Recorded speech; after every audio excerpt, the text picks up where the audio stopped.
even various grades of food that could be then supplied through the distribution system, in which case I think farmers will get the benefit for the quality of their produce, and government access to the government machinery for distribution will put more money into the hands of farmers. So I think this is a very big reform project in terms of procurement and distribution of food, a larger role, redefine it from the earlier that we only use the public distribution system for below poverty line, but instead maybe even use it for other sectors and ask them to pay more. And linking it to the earlier suggestion of a council for agriculture, there are many areas that where a subcommittee to this larger council could help to iron out some of these issues and set the track. Those are my comments to that. Thank you. Thank you, Madam. Next we have Mr. T. Ashok from the rubber industry, please. Ma'am, good afternoon. Ma'am, I was privileged to be in Delhi on Tuesday, and thank you for this wonderful interaction we had with you and your team. Your openness and frankness in discussing the imperatives of the budget, balancing equity and growth, and the three major issues you touched on, compassion and caring society, aspiration, economic development, it really touched us all. And we know in the direction in which the country is moving under the guidance of the Prime Minister and all of your leadership. I work mainly in the MSME space, ma'am. We do work with the MSME Ministry and many of the other departments. But I thought I'll just highlight a few things, ma'am, for your reference. And ma'am, we appreciate the measures taken to enhance the credit flow to the MSME sector, redoing the TREDS, the subordinate debt to be treated as equity, restructuring. But ma'am, one major area again, of course, is we hope the banks will bite the bullet, and also the cost of money, ma'am. It's much higher for us as MSMEs than it is affordable to make us competitive. Whether there is any way it could be more favorable in terms of increasing MSME competitiveness, ma'am, and the charges also. That is an area where we could have a little bit of help in making Make in India a reality. Ma'am, the GST, we're delighted the simplification work is going on, reversal, reverse duty structures, etc. are going to be looked into. I personally have looked at the new GST 1 Annex, ma'am. A lot of wonderful detailing has happened, and it is essential because unscrupulous people have taken advantage and we need to plug it. And I know the department is working very hard on training the small-scale industry especially. This is an area we need to push further, ma'am, because to get them on board and to adopt the system, online modules are available. I know we can do mock, but a larger number of MSMEs need to get mainstreamed on that. And ma'am, refunds have become much easier and simpler. But at least in some circles, ma'am, they demand hard copies of all the papers.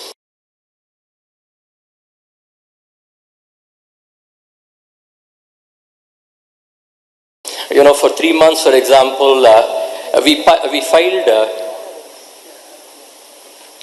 ma'am, we submitted something like 450 paper copies of invoices, of sales, purchases, balances, some half a dozen self-declaration.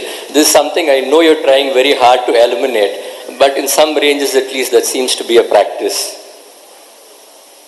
Ma'am, just a couple of small issues. Ma'am, exports and Make in India, you talked about it in Delhi also, and we're delighted, ma'am, our rankings in trade across borders has gone up substantially, and a lot of work started 5-6 years ago. So we owe a lot of thanks to you also on this, ma'am. We're delighted again that duties have been selectively raised to protect domestic industry and also to encourage local manufacture.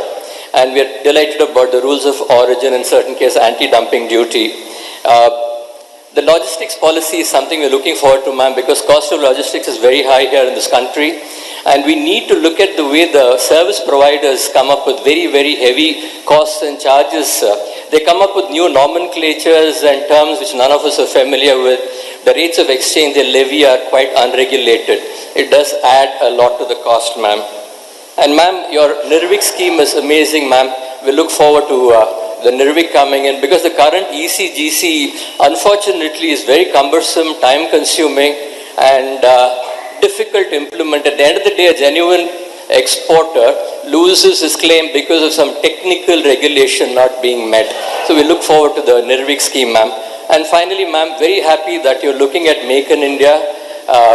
And you did talk about it in Delhi. There are committees looking at how to showcase India as a big destination. Ma'am, it's not just the large companies, MSMEs and small companies will also move. China and Turkey. Turkey also, ma'am, is the area where industries are moving out, and this is where we can leverage our strengths in India, ma'am. Thank you, ma'am. Thank you. We have next Mr. N.K. Ranganath from Ground Force Pumps India Limited. Yeah, good evening, ma'am. First of all, to me, it's heartening to see some of these aspects of this budget, especially in terms of farm, help to farmers. I come from the water industry. The solar pumping system is something that we've been looking at, and it's very good. The other thing that we are looked at, I'm also part of CII, which is the 125th year for us, and we are saying that without solving the agricultural equation, India is not going to progress that far. So we need to look at it. So we are very happy with the kind of food chain, the cold chain that we are looking at. Plus, we're also setting up women FPOs now, farmer produce organizations across the country. We would like to see more and more of them. So these are the good ones. There are also the sovereign funds that are going to come in for infrastructure, which are very vital. Having said that, there are a few things that we want to bring to your attention. Not that it is not being sort of, the policies are there, but when it comes to implementation, there are a few issues. One is this inverted duty structure. There is no way of taking the money back, that credit that we have, because of the inverted duty structure, because the duties on our inputs are higher than the duties on our outputs. So if we can find a way of using that credit instead of it sitting there, or it could also be... I didn't want to come in at all till I heard at least first 5. Okay. I'm unable to hold back. All of us know how inverted duty structures come into play, however undesirable they may be. But when it comes to, let us say, me, if I were to be in industry, I go in with a list of things I want. And my pet peeve is that the fitment committee in the GST, which looks into these sort of things, and then further advises either to go ahead or to hold back for one or the other reason, probably is not strong enough to say you're creating a newer inverted duty problem each time some section comes with, I want rates reduced here. I want a holistic approach. But that's just not happening in spite of my 6 months of toil. But I think I'll have to toil more on it. Every time any one section comes through their state respective ministers asking for reduction, it's like a billiards board. You hit at one ball, it goes in where you expect it to go in, but it has created a discordant note with other colored balls. So you're ending up with a system of everything at the time of GST launch was all calculated from all these points of view, but increasing in the last 2 years because all of us had a pet list of items for which rates have to come down. We have created newer inverted duty structure issues. So each time somebody wants me on inverted duty structure, deja vu. Yeah, we were just looking at, I know it may not be avoidable, but we find a way it has to be avoidable in the hopefully interest of industry. Even now, this time when you have changed something, the inverted duty has become higher. But having said that's one. The other thing that we looked at is in the textile industry where the MEIS has been removed because it's not WTO compliant. But like Ashok said, our input costs are higher. We must find a way of sensitizing WTO. Our input costs are higher in terms of land, in terms of power, in terms of interest, which the other countries when they're exporting are not. So I don't think we're fighting the same kind of battle, but I don't know how we can sensitize or use this to tell WTO no, that we are not sort of subsidizing things because these are the costs that are higher in India and we need to be competitive. That's one of the points that I don't know how you'll do that. I'm resisting from this provocation. The third one is just a question of implementation between what Delhi says and what's happening on the ground. There are a lot of bus body builders in Tamil Nadu in Namakkal. Bus body building is a job work. The chassis is made by somebody. But the chassis are GST tax is 28%, and the GST council has said for bus body building it should be 18. But at the ground level they're charging 28, and it's very difficult to deal with the local people saying that, look, the GST council says it's 18, but somehow or the other this is not happening. And that's one of the things that we have picked up from Tamil Nadu state. When we knew we were meeting you, we were just trying to get out where are these little pain points. Although the overall is good, the small pain points put a spoke in what we need to do for the nation. Thank you. Thank you. We have from the different side of one of the leading writer, Dr. Soma Valliyappan. He would like to ask a few questions. Please. Dr. Soma Valliyappan, mic this side, please.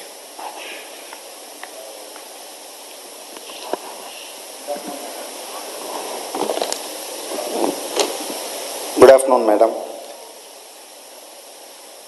This is about a new tax regime in income tax.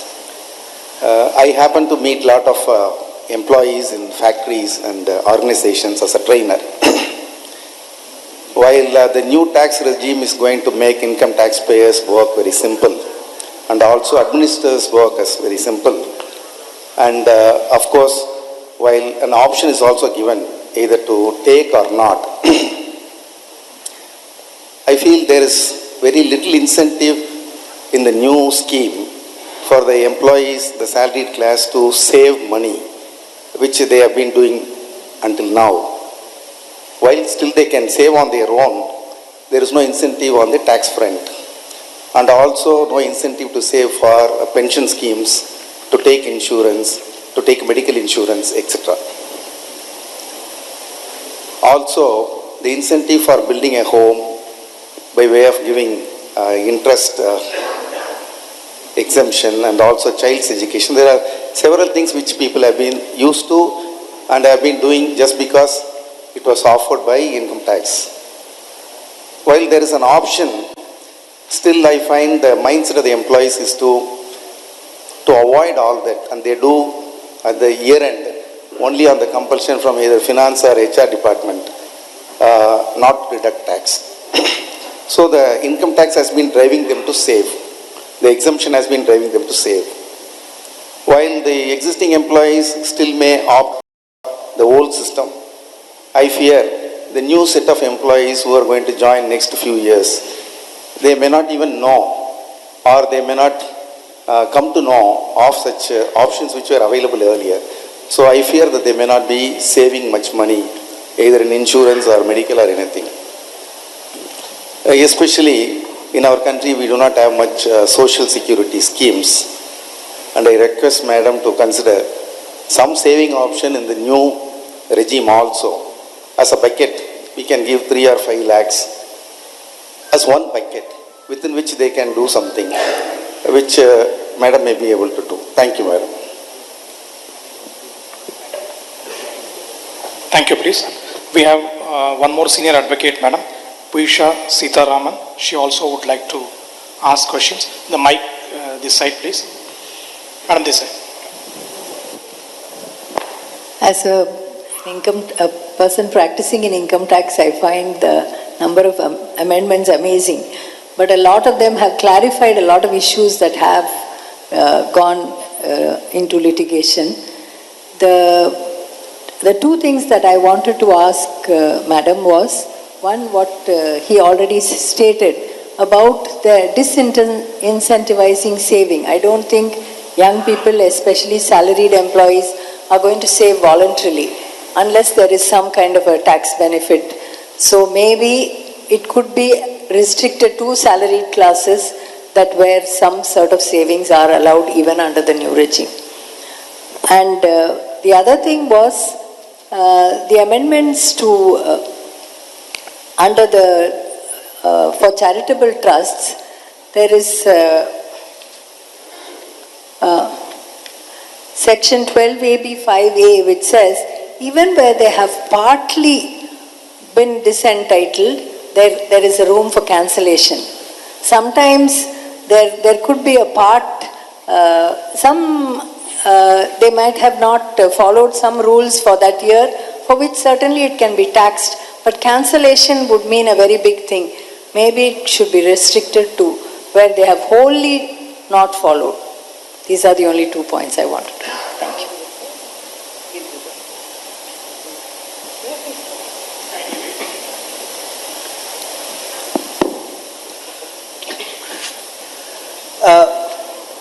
One question was raised about the refund, GST refund. During the last few months, we have tried to simplify the system and also automate the system and reduce a manual interface. So the net result is that if you compare with the the time period, we have given a refund of a much higher magnitude during the last few months as compared to the period before. What we have observed is that if the GST returns of the suppliers have been filed, both GSTR 1 and 3B, then the occasion for asking for some hard copy of the invoices and those things do not arise normally. If there are some exceptions, as you were mentioning, that in certain circle, if you find that GSTR 3B is also filed by the supplier and also GSTR 1, and yet some documents which is a nature of a duplication, that duplication shouldn't be there ideally. But in case if you find that in certain circles, as you mentioned, it is happening, please let us know, and then if we need to correct something, we will be glad to do that, because we also feel that everything should be system driven and there should not be any occasion to upload document or approach some officers. Only in a very, very minute number of cases where we find that you may have also read many of the press releases that we have given in the recent times, that in very, very minute number of cases, lot of misuse and somebody to game the system and take the undue refunds, those things have happened. So there we are doing the risk-based profiling.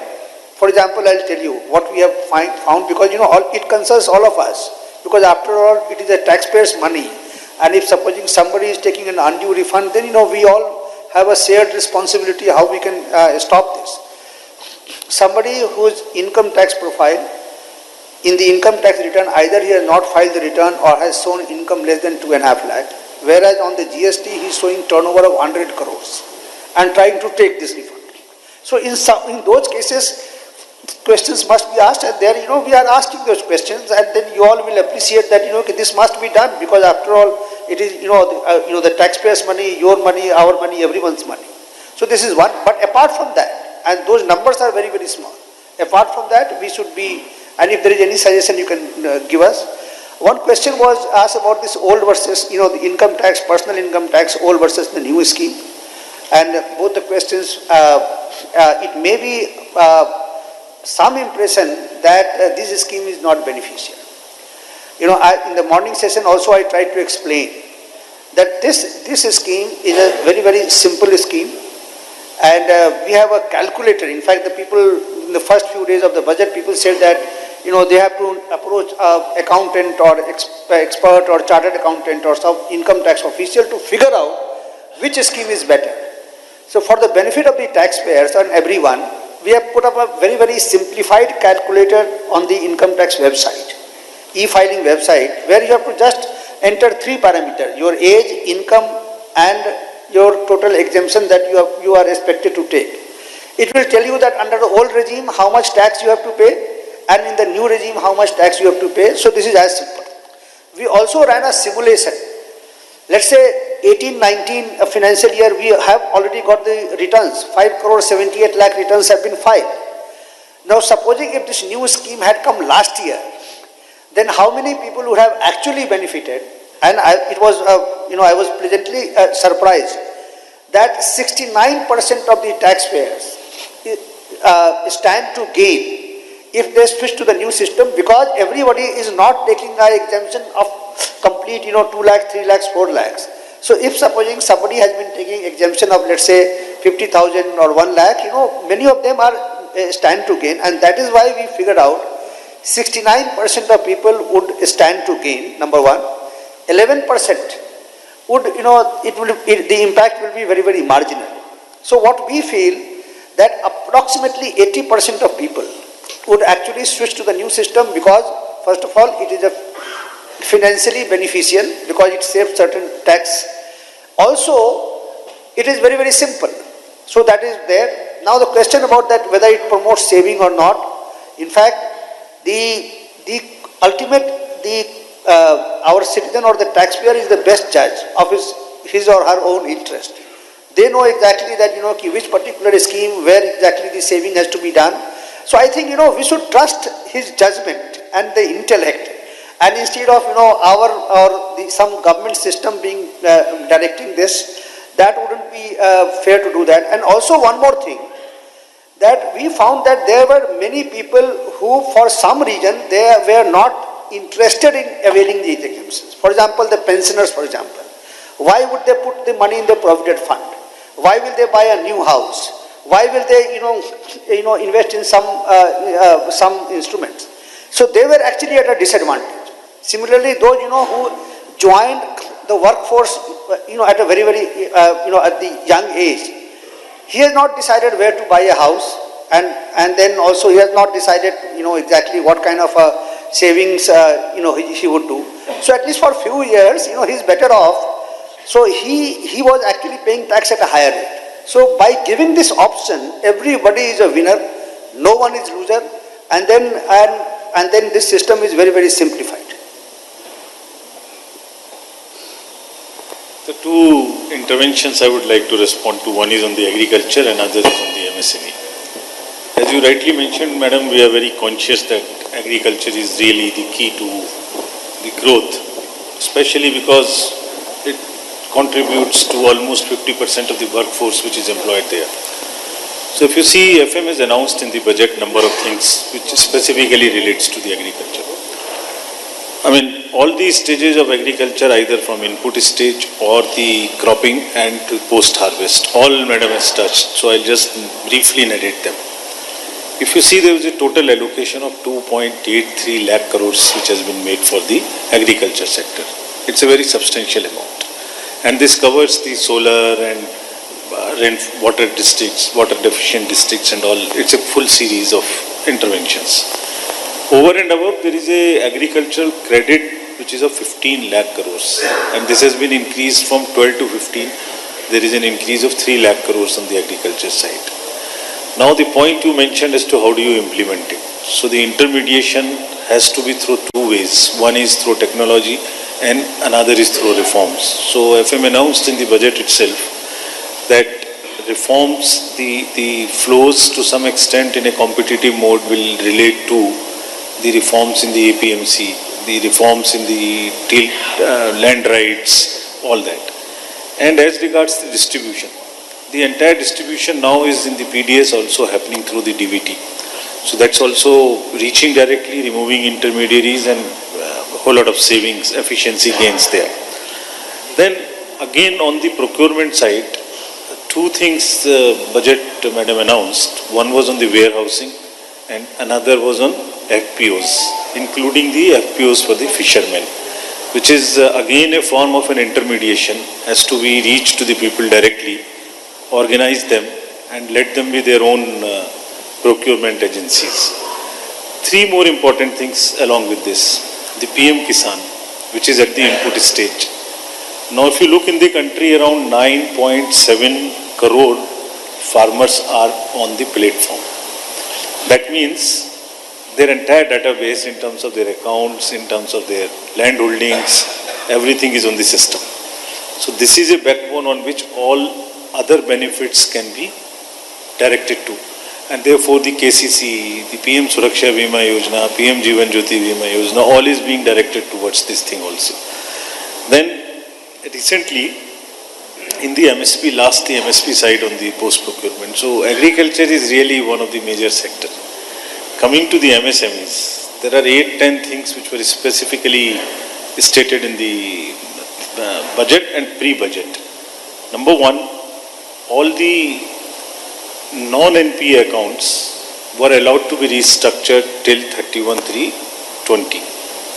Day before, as Madam announced in the budget, it has been extended by the IBI till 31/12/20.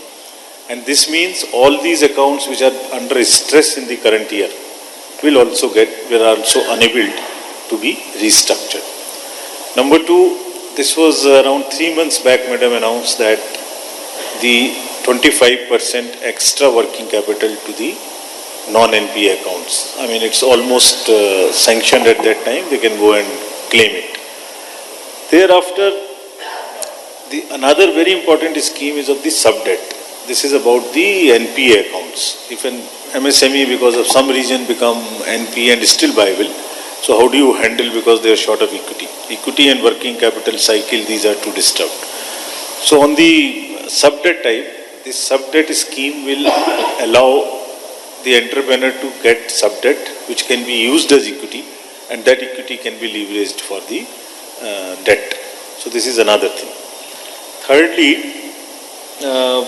another scheme where this was again announced in the budget, that we will on a competitive base identify some MSMEs who are willing to or who are good in a position to export.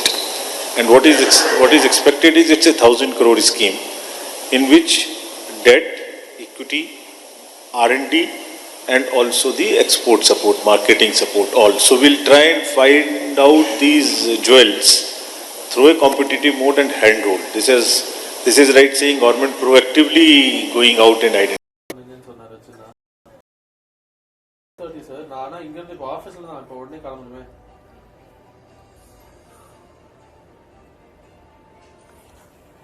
சரி okay.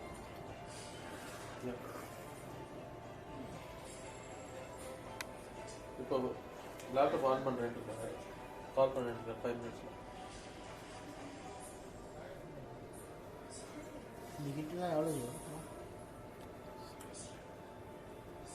Period. Most of the clients are government as well as a big infrastructure company. They pay after 6 months to 1 year delay. So during this period that okay, we have to block our working capital 18%, and then I say that around 1.5% to 2.5% as a banking says. We have to pay the interest to the banks of that 18% tax also, because we are paying as from our working capital. So how can we speed up? If you are thinking of the 1 trillion economy, government has to collect the tax promptly. At the same time, the government has to pay back the companies which are servicing the government. So the cycle has to be fast enough to make us a 1 trillion economy. Thank you, ma'am. Madam, we have 2 more questions. If you permit, we'll take them unless secretary. Yeah, we'll listen.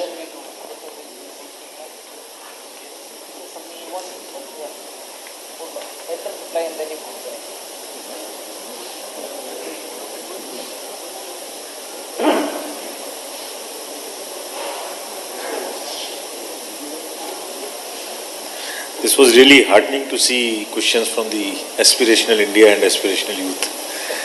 Madam, on the agriculture side, I agree that, as you mentioned, the 50% workforce on 14%. In very close coordination works the MSME also in the almost same area.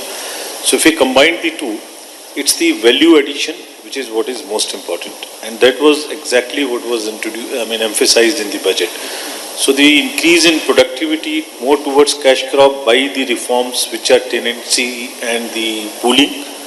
And on ENAM related thing, it has not really worked, but the APMC reforms are very, very critical to that. So 3-4 more things were announced in the budget I didn't mention. One was to add up to the value chain the train. The cold storages and the wagons in the train itself, and also linking it through the Kisan Udan, which is to link the markets where the produce lie. The second point was around how do you see the country developed? The exactly 5 trillion economy is a move towards that direction. The whole lot of emphasis on the infrastructure, the 100 crore pipeline, providing capital for that purpose. And then exactly if you reach to 5 trillion, you just double the income per capita, which goes up from around 10,000 to 21,000 straight away. That's what the entire effort is. You would like to add? Thank you, sir. We have the advocate and tax lawyer, Mr. B. Ramana Kumar. He wanted to ask a question. I think the mic can be given, please. Madam, a few administrative points. Last year, the Sabka Vikas scheme was a huge success for the simple reason that only 30% to 70% of the service tax dues were asked to be paid. But the Vivad Se Vikas scheme wants the 100% of income tax to be paid. Madam, in income tax, invariably the dispute is only on the quantum of tax rather than the interest or the penalty. Here is a request to, be that Vivad Se Vikas scheme also is in the line of Sabka Vikas scheme. That's my first point. And the second point is 44AB audit exemption was given to MSMEs. The same thing can be extended to service sector also, where the same scales are kind of accepted. The third point is there are huge issues regarding to clean energy cess, wherein the clean energy cess before the advent of GST was not allowed to be adjusted in the compensatory cess. It's a huge pain point for the closing stock as of 31st March of that year, before the GST was introduced. If there can be a resolve on that for very many importers, it will be a great relief. Last but not the least, madam, on the immediate boost to the economy, because I feel that there is a slowdown of economy. For the immediate boost of the economy, we have more than a few lakh square meters of commercial and residential properties which are unsold. If there can be any GST exemption or income tax relief for them, there can be an immediate, an infusion of some amount of money into the economy by these things. These are the few comments which I had to make. Thanks a lot, madam. Thank you. Madam, we have Mr. Narayanan from Self Textiles. Mr. Narayanan. Mr. Narayanan? Here. I've got one question, ma'am. Should we recapitalize banks every year? Should we not allow the banks to defend themselves? Why should the government come to the rescue and bail out the banks quite often? PSU banks. Thank you for a short question. Mr. D. Veeraraghavan from VKS Metal Systems. Mr. Veeraraghavan, this side, on the, please.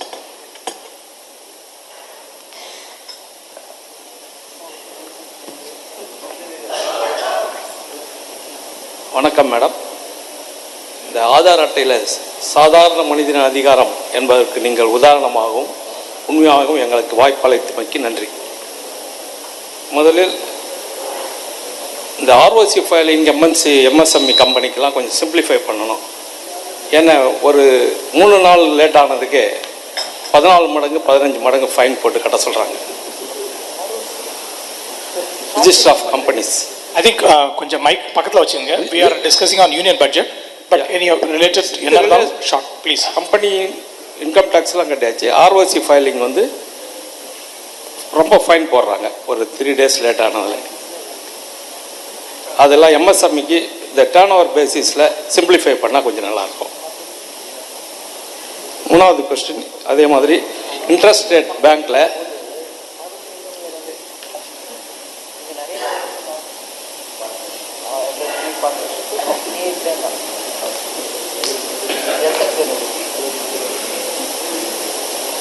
I'm getting to, just to provoke all of you all. Since the morning, we are hearing that if you've extended a cut in the corporate tax, which goes to companies, many of us in the MSME also want a reduction like that, but via LLPs and partnerships largely. And that few who are therefore under companies going to the registrar is having a problem. எங்களுக்கு தெரியாது madam, நாங்கள் தெரியாத private. இல்லைங்க நீங்கள் சொல்கிறது தப்பு ஒன்றும் இல்லை. நான் எனக்கு காலையிலேருந்து ஒரு பெரிய பிரச்சனை தலையில் இருக்குது, அதை பற்றி பேசுகிறேன். எங்களுக்கு தெரியாத, நான் ப்ரைவேட் லிமிடெட் செஞ்சுட்டேன் மேடம். 30 வருஷம் சர்வீஸில் இருந்துட்டு சின்ன ஸ்டார்ட் அப் கம்பெனி ஆரம்பித்தேன். ஆனால் எனக்கு ஒரு சர்டிஃபிகேட் கொடுத்தாங்க இன்கம் டேக்ஸ் டிபார்ட்மெண்ட்லேருந்து, bronze category, you supported this nation to build அப்படின்ட்டு. அதை வச்சுன்னு போய் நான் லோன் கேட்டபோது யாருமே ஒன்றுமே கொடுக்க மாட்டாங்க. அதனால் நீங்கள் பேங்க்லாம் ஸ்டார்ட் அப் கம்பெனிக்குன்னு ஒரு டிவிஷன். நீங்கள் திருப்பி சொல்லணும், உங்கள் மைக்கில் ஏதோ ப்ராப்ளம் இருக்குங்க, எனக்கு சரியா வர மாட்டேங்குது. Kindly give different mic. பாருங்க, நல்ல பாயிண்ட் சொன்னீங்க. ஆக்சுவலி நல்ல பாயிண்ட் சொன்னீங்க. நான் அது இங்கிலீஷில் விட்டு சொல்கிறேன். இங்கிலீஷில் சொல்லுங்க ma'am. When he's a good taxpayer, honest taxpayer, timely taxpayer, you got a certificate from Revenue Secretary. Yes. He then goes to the bank. Banks don't care for it. It is. ஒன்றும் இல்லை, என்ன முன்ன கூட்டு என்னான்னு கேட்டால் கூட போதும் madam. அப்புறமா கொடுக்கலாமா வேணாமா. சரியான பாயிண்ட் சொன்னீங்க. நான் டெல்லியில் போய் இறங்கின உடனே இவங்க 2 பேருக்கு நடுவில் பெரிய குருக்ஷேத்திரம் நடக்க போகுது. இப்போ நான் அந்த சர்டிஃபிகேட் கூட உங்ககிட்ட இல்லை, நீங்கள் சரியான பாயிண்ட் சொன்னீங்க. ஆக்சுவலா மத்திய அரசின் மூலமா உங்களுக்கு ஒரு சர்டிபிகேட் வருது, நல்ல டாக்ஸ் பேயர் ஐயா, நீங்க இந்த பாருங்க எனக்கு சர்டிபிகேட் கொடுக்கணும். பேங்க் அதை மதிக்காம இருந்தா என்னங்க அநியாயம்? டோட்டல் அநியாயம். நான் ஒத்துக்கிறேன். எல்லா நேரமும் 3 வருஷம் பேலன்ஸ் ஷீட் காமிங்க, ப்ராஃபிட் காமிங்கன்னா எப்படி நான் போய் காமிங்க? அப்பதான் லோன் கொடுக்குறேன்னு. அதனால நீங்க ஒன்றும் பேசுனீங்கன்னா எனக்கு டெல்லி போகவே முடியாது. இல்லை மேடம், நான் அதுக்கு தான் சொன்னேன், சாதாரண மனிதன் அதிகாரத்துக்கு உண்மையாகவும் உதாரணமாக இருந்து எங்களுடைய கோரிக்கைகளை கேட்டதுக்கு ரொம்ப நன்றி. அதே மாதிரி அந்த பேங்க்ல ஸ்டார்ட் அப் கம்பெனிக்குன்னு ஒரு பட்ஜெட்டில் உங்களுக்கு ஒதுக்கி அவங்களுக்கு ப்ரியாரிட்டி கொடுத்தீங்கன்னா ரொம்ப நல்லா இருக்கும். இல்லைன்னா நாங்கள்லாம் எவ்வளோ கொலட்ரல் செக்யூரிட்டி கொடுத்தா கூட நீ எப்படி ரீபே பண்ண எப்படி நான் பண்ண முடியும்? நான் வேலை பார்க்க இது கம்பெனி நடத்தி தானே சொல்ல முடியாத.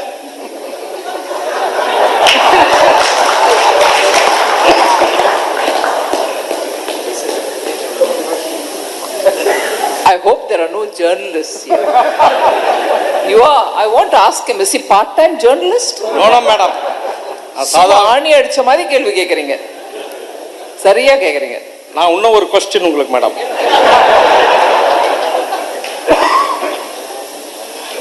அதே மாதிரி பெரிய கம்பெனிக்கு தான் இன்ட்ரெஸ்ட் ரேட்டு டேர்ம் லோனுக்கெல்லாம் குறைவாக கொடுக்குறாங்க. சின்ன கம்பெனி உங்களுக்கெல்லாம் கிடையாது அப்படின்றாங்க. உங்களுக்கு எங்களுக்கு தான் சின்ன கம்பெனிக்கு தான் இன்ட்ரெஸ்ட் ரேட் கம்மியாக கொடுக்கும். ஃபர்ஸ்ட் 3 years அப்புறமா இன்க்ரீஸ் பண்ணால் கூட we are ready to contribute to this nation. What way you want.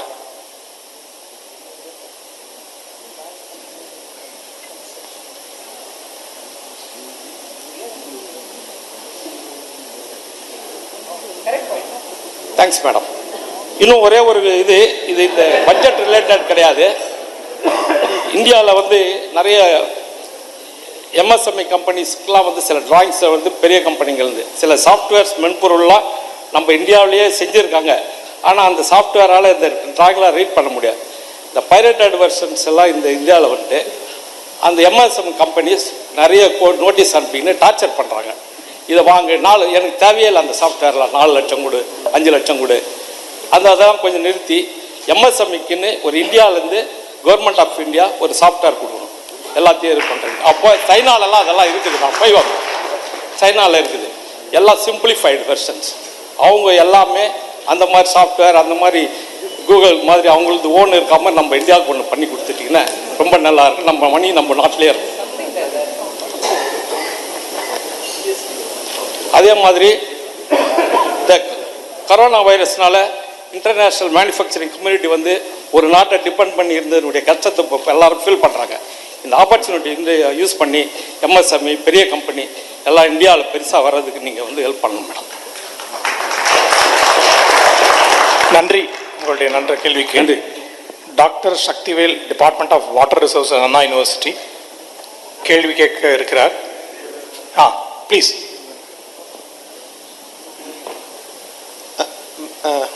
Thank you for this opportunity, madam. நீரின்றி அமையாது உலகு. I just want everyone to turn back to water. We have been crying for more than 20 years, madam, to include in the budget itself what is the vision for Government of India to provide safe drinking water to everyone, and also necessary water for irrigation at the required time. Today, our fellow citizen has told, only 50% of farmers are existing in India. நாம் ஒரு 30 வருஷத்துக்கு முன்னாடி போயிருந்தோம்னா ஃபார்மர்ஸோட percentage வந்து 80லேருந்து 90%. இன்னைக்கு ஏன் வந்து farmers இன்னைக்கு every year 10% of the farmers in Tamil Nadu they are leaving agriculture and going out. This is the reality. That means நம்மளோட உங்களோட பட்ஜெட்லயே ஒரு விஷன் இருக்கு, environment and climate change. That means இன்னைக்கு climate changeங்கிறது it has come all the way. We are experiencing the climate change. That means ஒரு 30 நாள்ல கிடைக்க வேண்டிய மழை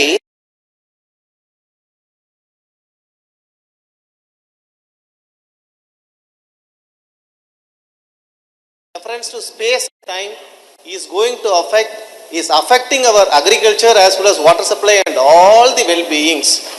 So madam, our sincere solution, we have been talking about interlinking of rivers across India, at least for the peninsular southern India. I think madam, something can be given in the budget itself. There is a need for a greater push in the budget, otherwise our policy makers are not all listening, madam. Yeah, I understand your passion, but I think you missed out on a lot of what this government is doing, at least post 2019. Jal Jeevan Mission ஒரு எண்ணமே வேற இப்ப வரைக்கும் 50 வருஷமா ஃபோக்கஸா இல்லாதது ஒண்ணு நம்ம எடுத்துட்டு வந்திருக்கோம் அந்த கவர்மெண்ட்ல. ஒரு புது மினிஸ்ட்ரி அதுக்கோசம் போட்டிருக்கு, ஒரு மந்திரி எக்ஸ்க்ளூசிவா போட்டிருக்கு, பணம் கொடுத்துருக்காங்க. அவங்கள வச்சு கிரவுண்ட் வாட்டர் ஃபர்ஸ்ட் அவங்க பண்ணக்கூடிய பலவிதமான ப்ரோக்ராம்ல ஒரு ஃபர்ஸ்ட் ஸ்டெப்பா கிரவுண்ட் வாட்டர் ரீஇன்ஃபியூஷன் அதுக்கு மேஜரா பண்ணணும்னு இருக்கேன். நான் பட்ஜெட்ல 100 வாட்டர் ஸ்ட்ரெஸ்ட் டிஸ்ட்ரிக்ட்ஸுக்கு என்ன பண்ணணுன்றதுக்கோசம் நான் அலோகேஷனோட பேசியிருக்கிறேன். நீங்க சொன்ன அதே வார்த்தையை போடலையே தவிர உங்களுக்கு இருக்கிற பேஷன் எங்களுக்கும் இருக்கு, என்னோட ஜாஸ்தியா பிரைம் மினிஸ்டருக்கு இருக்கு. கண்டிப்பா மேடம். ஆனா மேடம், அந்த ஜல் ஜீவன் மிஷன்ல இருந்து நம்ம கிரவுண்ட் வாட்டர் ரீசார்ஜ் பண்றத டெஃபினட்டா that is a very good scheme. We are all working towards on that. But the problem is madam, water availability, water rainfall இருந்து வர வாட்டர் வந்து at the very less timeல வந்துரும். So அப்படிங்கும்போது நம்மளால full fledged நம்மளால utilise பண்ணவே முடியாது madam. That is the only thing. Thank you.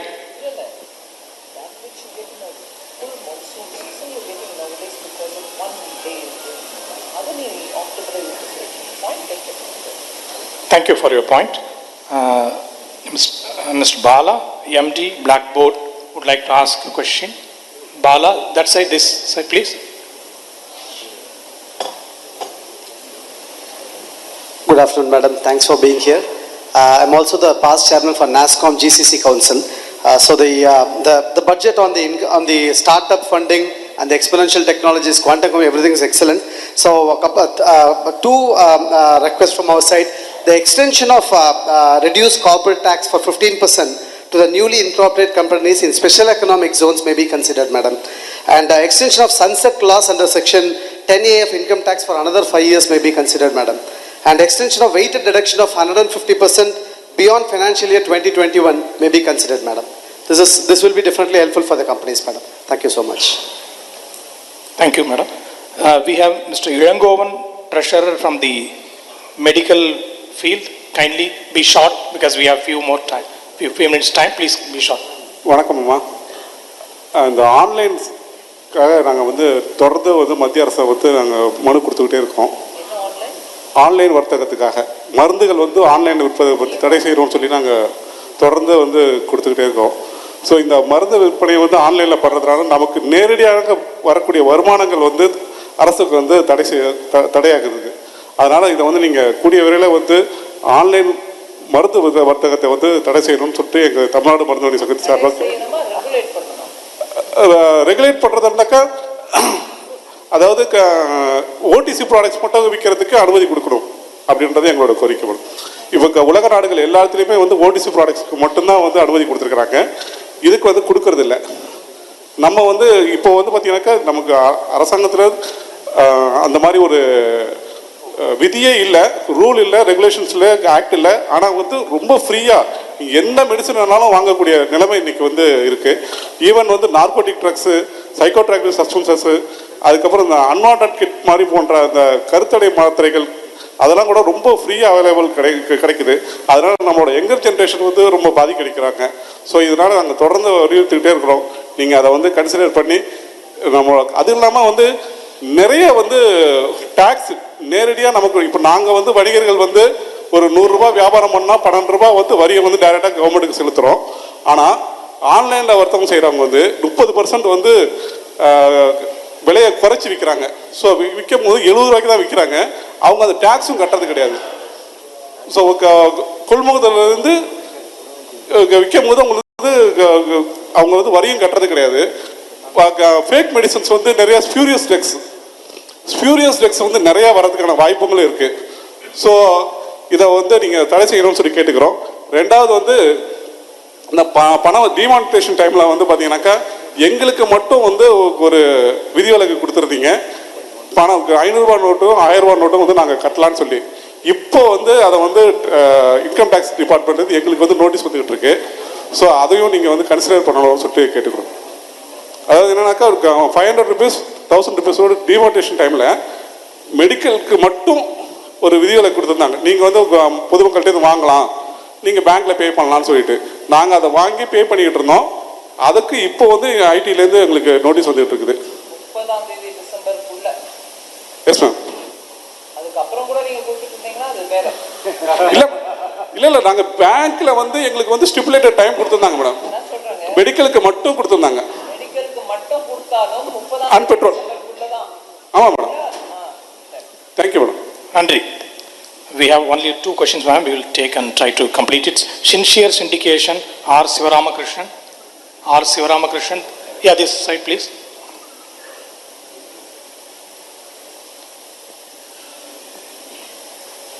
Good evening, madam. It's heartening to see the kind of responses that you have taken and answered all these questions so patiently. Here are a few questions and observations for your kind attention. We have got a budget of about 2.83 lakh crores allocated towards agri. We appreciate that you're trying to water the roots rather than watering the leaves, right? Building a system over there. But a small observation that research reports tell us that about 25 to 30%, perhaps could be 30 to 40% of employment in rural areas literally gets generated from agriculture. The rest of the employment gets generated from fields like real estate and several others. If you're going to, if you look at the Nielsen report that was released last quarter, we can observe that the growth in real estate the rural consumption has been at a volume growth at about 3 to 4%, where the urban consumption has grown about 7-8%. Meaning that there is a slowdown in rural areas, which we all know.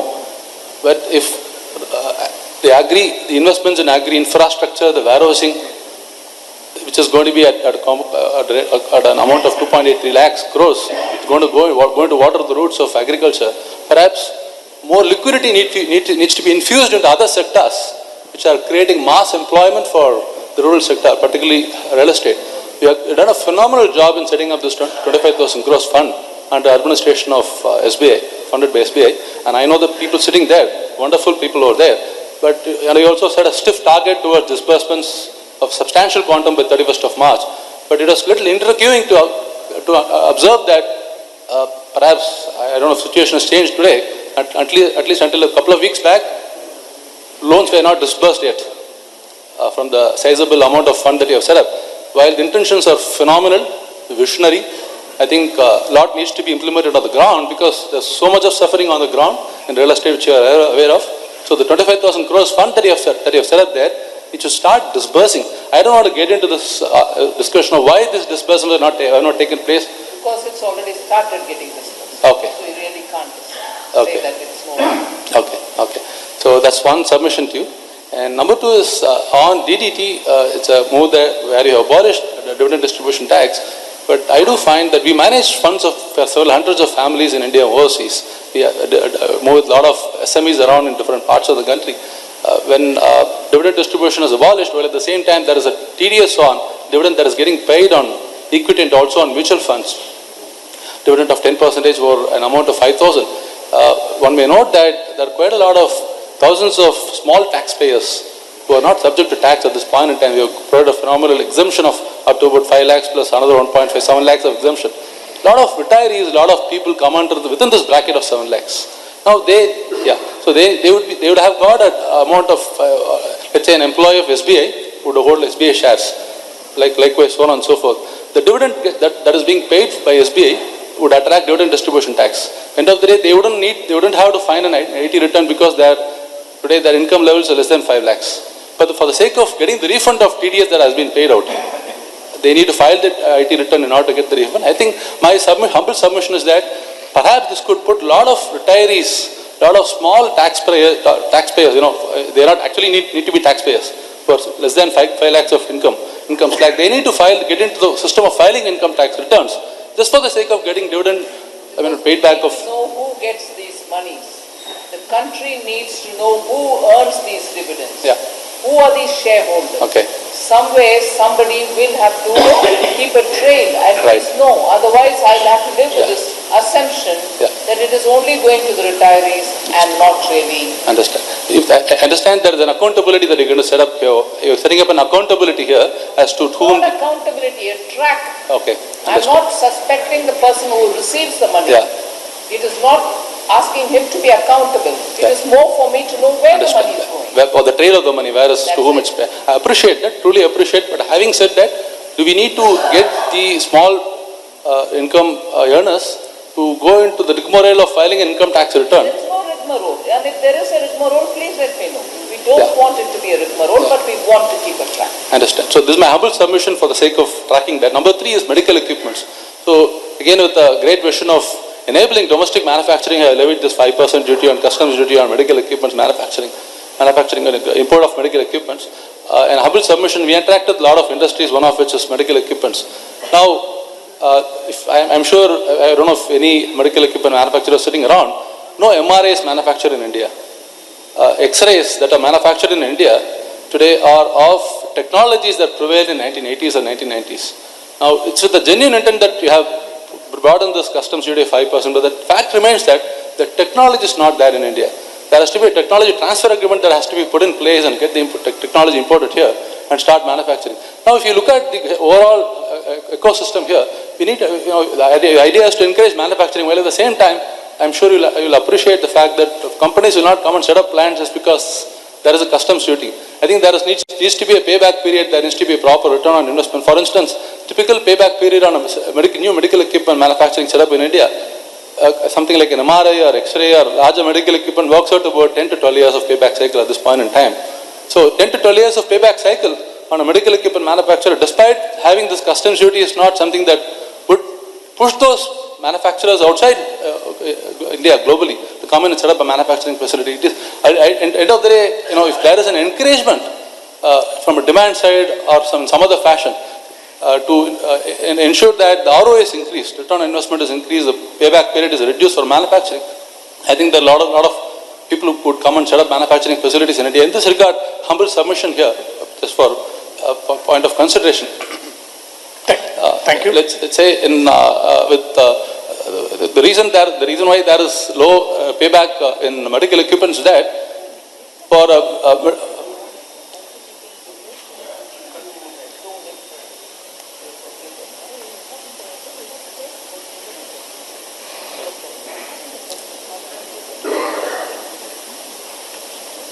if I may submit this point, with laboratories and diagnostic labs, they are today procuring second-hand medical equipments. And if they are given today the tax GST prevailing for them is about 12%. Let's say for a moment, if GST is reduced to 5%, we may think that it could be a loss of revenue for the department, which is true in the short term, but it would encourage a lot of people, a lot of diagnostic labs, a lot of consumers, end users to come and buy medical equipments from the industry, which will end of the day encourage manufacturing. I am very tempted to keep interrupting you. Yes, sorry. What happens to the inversion? How much of refund will I have to do then? Wow. Look at the silence. For every time there is a request for bringing the rate down in GST, I'm very tempted to ask with the same set of people, would you please do a bit more homework on the kind of refunds I'll have to do because I'm creating new inversions. Yes. when you side pocketing something, you'll have to create an asset. So the point that I'm trying to submit to you, madam, is that perhaps this could... No, sorry, I didn't get your answer. That was a very smart one. Give me the answer for this. Yeah, this could encourage domestic manufacturing. Absolutely, and that is why when we have levied import duty on many of the products which are already produced in this country, I'm not stopping people from buying it from abroad because you need it for good medical practice. Pay a little more. And that pay a little more is not going for fancy revenue expenditure, it is going for aspirational districts which need more hospitals, more such equipments to be brought in.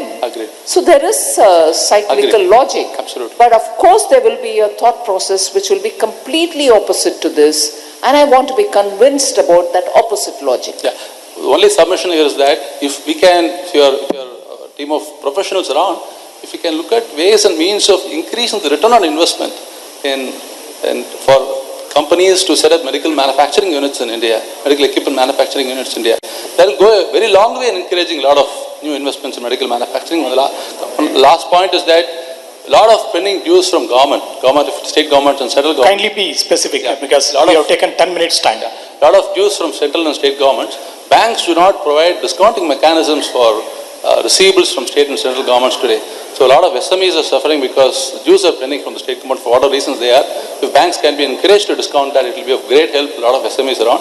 And TCS of 1% that you have levied, I'm sure there is a logic behind that. No. I just want to be sure. Yeah. I'm sure you are aware, but then I want to be sure. TCS, TDS are not additional tax. Yeah, I'm sure you're aware of it. And even if the person doesn't pay tax, he is going to get a refund because he doesn't come under the taxable bracket, but still a TDS has been levied on him. Right. Again, the principle is let's track it. Right. So TDS, TCS, just a tracking mechanism. No point in us building an argument which gives an impression as though it is an additional tax. It's not an additional tax. It's not. Yeah.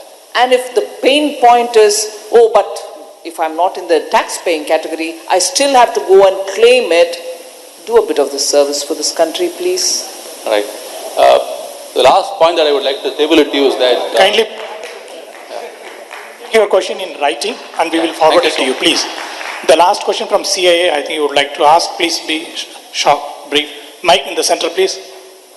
Mic in the center, here. Mic in the center.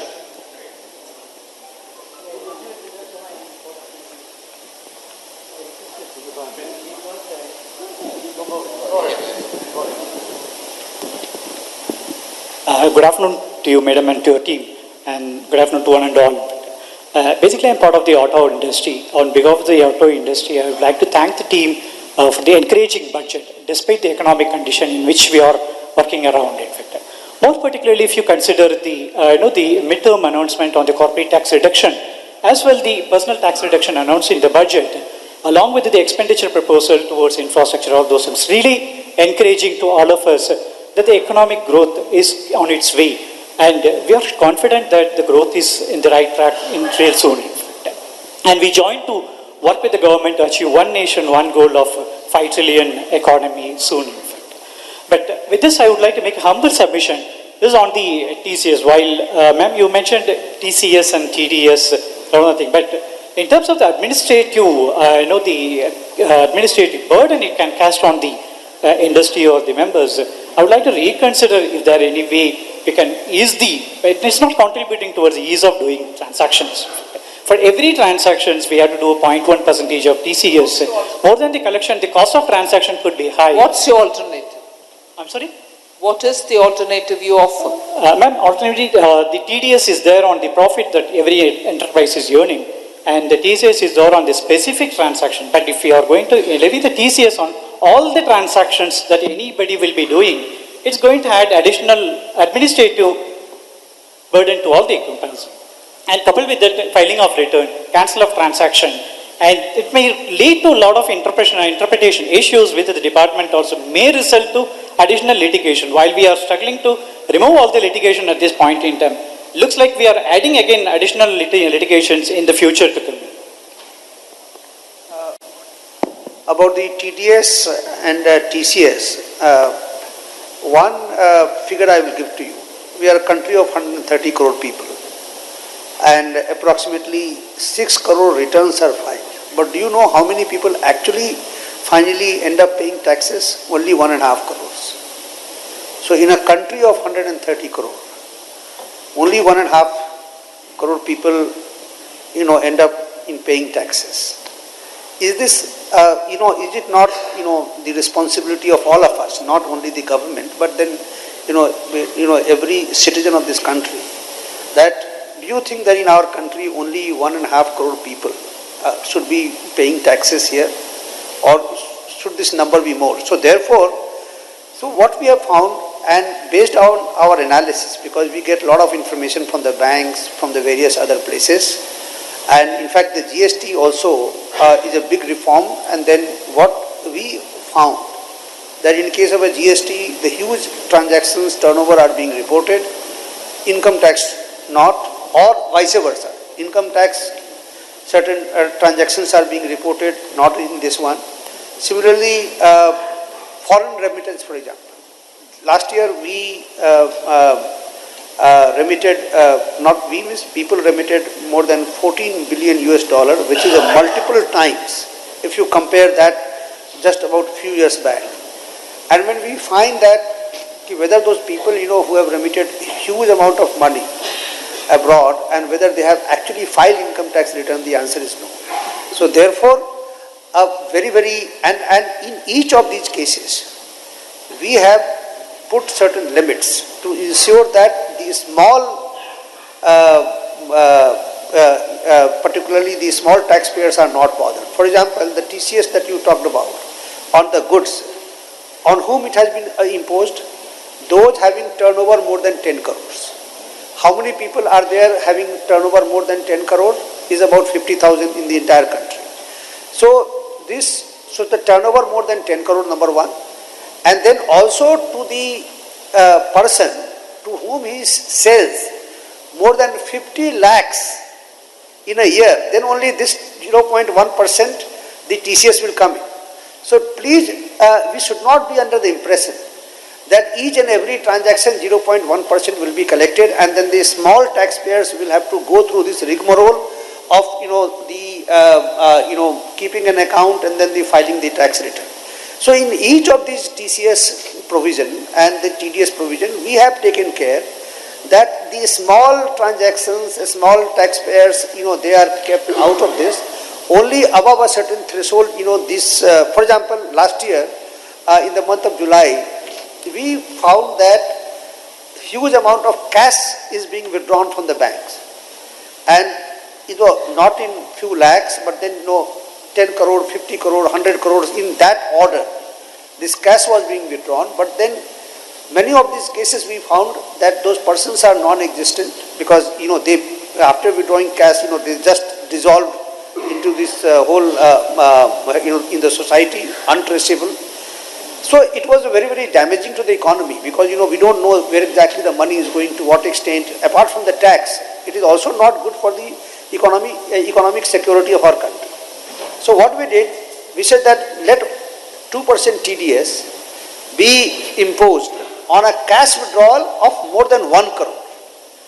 So naturally, the people, who need to withdraw cash of a smaller amount, they were left out.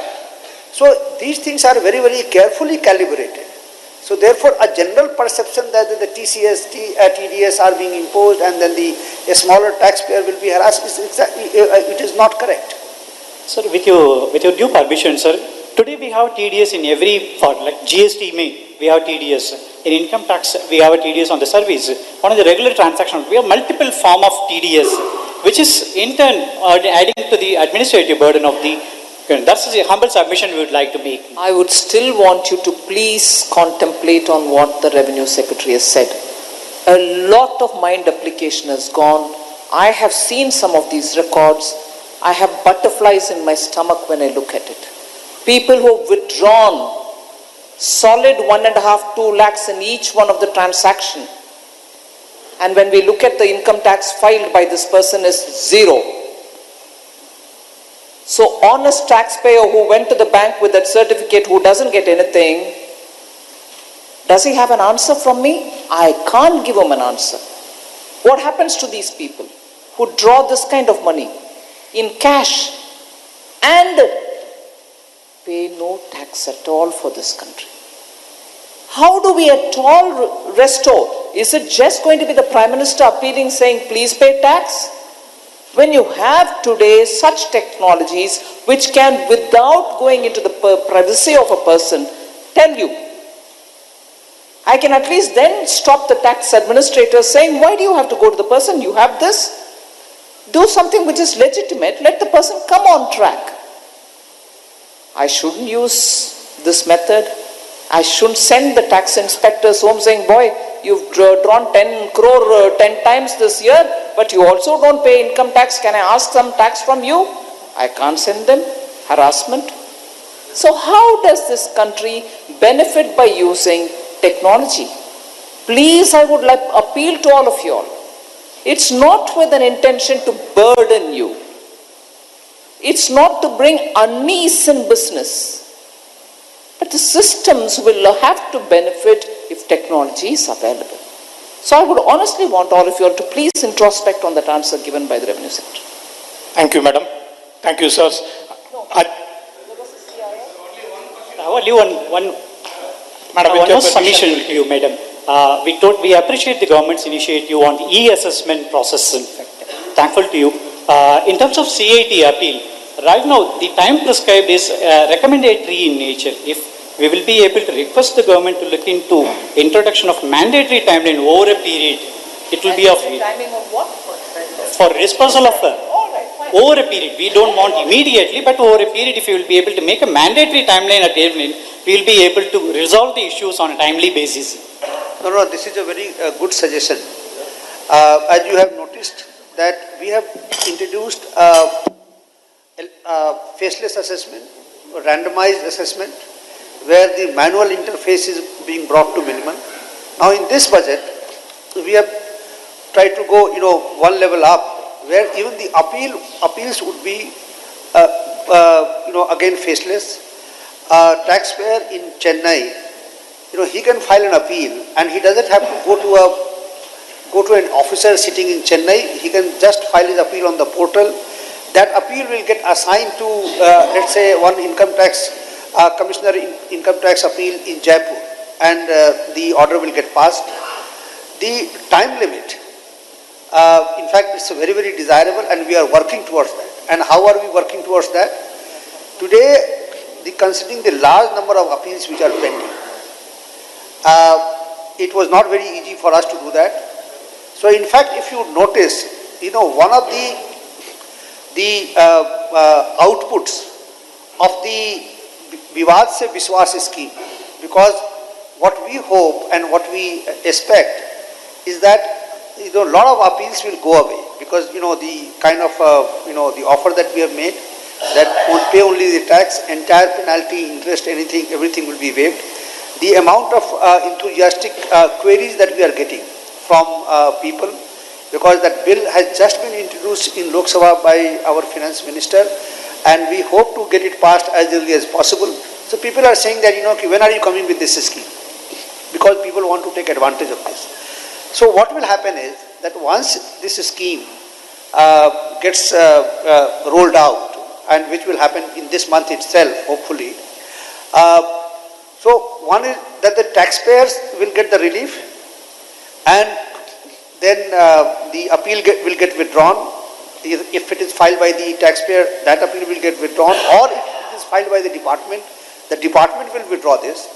And then the net result will be the number of appeals which are lying with this commissioner appeal will substantially reduce. And then we can move to a regime where we can say that yes, now, we don't have any excuse as a department to, say that, look, we have this many manpower, and then the huge number of appeals are there, therefore it is not practically feasible to prescribe a timeline. But then now that with a lesser number of appeals, it should be possible to decide this. And that is very, very good suggestion. We will work on this. Thank you, sir. I think because of the restriction, if I can permit, one last question we will take, please.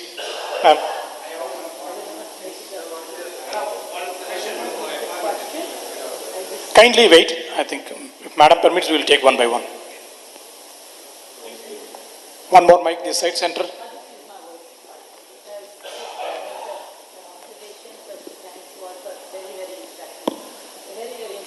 Session, and I think it's really helpful to hear your views and the openness with which you've taken suggestions on board. So I won't take much time, but just a very quick response to an additional comment to what I heard as a response from the Finance Secretary as well as Revenue Secretary on two specific points.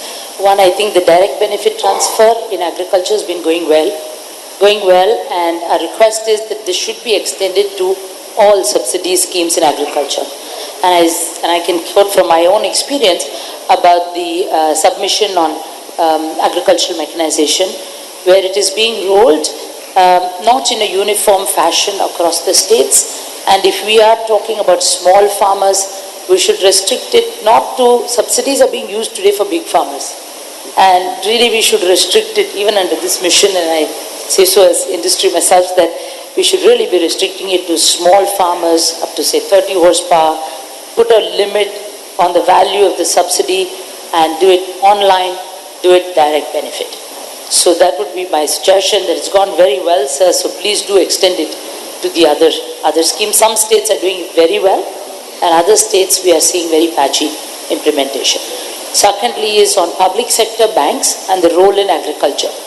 In development of agriculture, public sector banks have actually withdrawn from lending many different areas of agricultural lending. And if there is some, I know there may have been reasons for doing that, but if those reasons can be consciously plugged and put agricultural lending to be revived by public sector banks. And the last point is, so you responded on the MEIS. It is not just for the textile industry. And here I will speak on behalf of all exporters. We are all concerned. We are all concerned about an erosion in competitiveness, especially in the very volatile markets that we are seeing today, given our higher cost of money and the higher logistics cost. We are concerned. No, we are looking. I don't think you should be concerned. The Revenue Secretary took the example of textiles.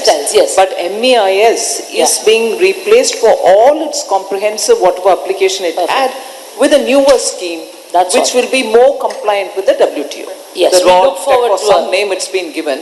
Yeah. The levies of the state, levies of the center, which are not covered otherwise by any other scheme, will all now be repaid. Ma'am, I think perhaps a step beyond, because we are really looking for, wherever, however possible, and in WTO compliance, to look at protecting competitive position, is the truth. Is this, we are really struggling with the higher cost of financing and with the logistics cost and all of those extra costs. So it's more really looking for a WTO. We will be working out. Sure, we're really looking forward to that. Thank you so much. Good afternoon. Thank you, madam. Thank you, sirs. I'm sure that you are very anxious. I just want to make one point, please. Sir. Excuse me. Please, No, we have a press conference. Kindly excuse me. I will take you personally your request. I will not take it more than just 2 minutes. I just want to reply to some. No, kindly excuse me. I think we will take it up your issues individually. Regarding infrastructure for government. Madam, I request you please to consider. Please do write and send your comments, sir. Thank you.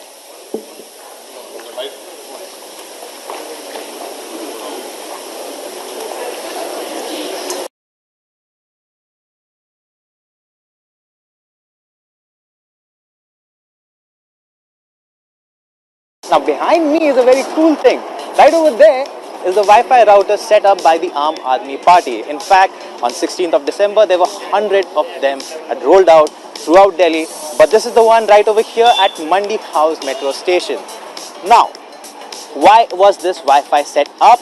That's a question that we'll answer in this episode. But this is all